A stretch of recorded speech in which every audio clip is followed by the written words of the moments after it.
सीधे आपको ले चलते मायावती की प्रेस कॉन्फ्रेंस में। बीजेपी के टिकटार्थियों व भाड़े के लाए हुए लोगों के खिलाफ हुई बीजेपी की इस परिवर्तन रैली में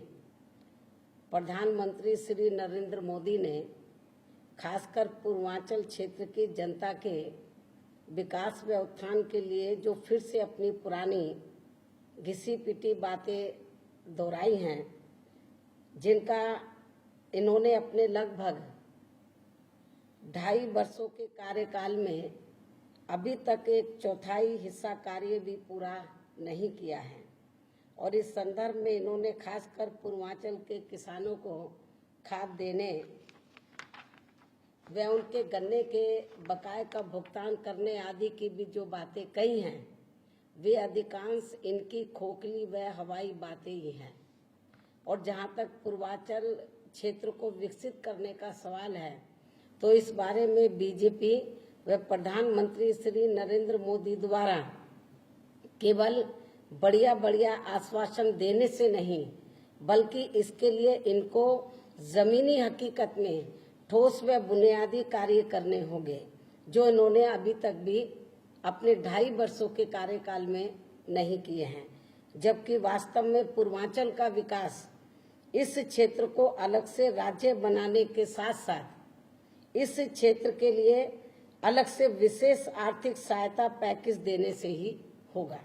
जिसकी तरफ केंद्र की पूर्व की कांग्रेसी सरकार ने और वर्तमान भाजपा व श्री नरेंद्र मोदी की भी सरकार ने बिल्कुल भी ध्यान नहीं दिया है। इसके साथ ही रैली की शुरुआत में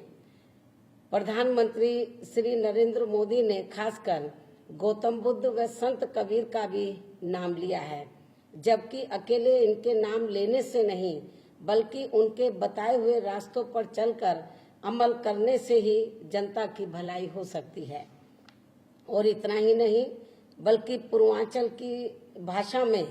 1-2 शब्द बोलने से ही पूर्वांचल के लोग इनसे प्रभावित होने वाले नहीं हैं, बल्कि इन लोगों को केंद्र सरकार से अपने क्षेत्र का केवल विकास ही चाहिए, तब ये लोग इनसे प्रभावित होंगे, जिसमें इनको अभी तक भी अधिकांश निराशा ही मिली है।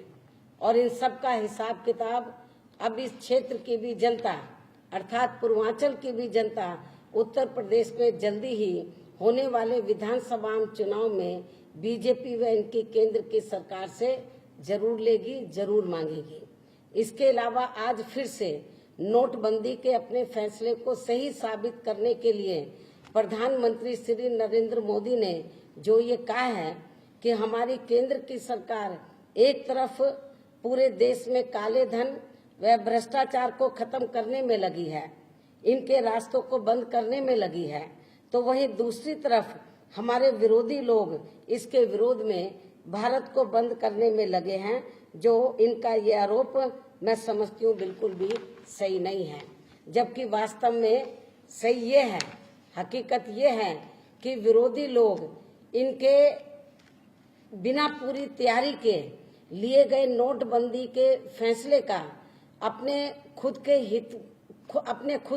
हित के लिए नहीं, विरोधी लोग अपने खुद के हित के लिए नहीं,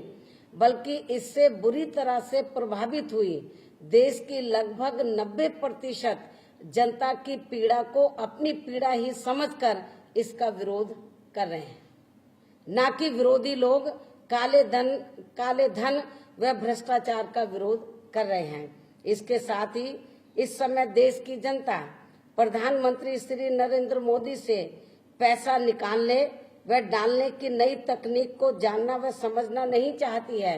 जिसका वो अखबार दिखाकर लोगों को बता रहे थे कि देखो ये ऐड छपा है, इसमें अखबारों में ऐड आया है। तो मैं ये कहना चाहती हूँ प्रधानमंत्री श्री नरेंद्र मोदी को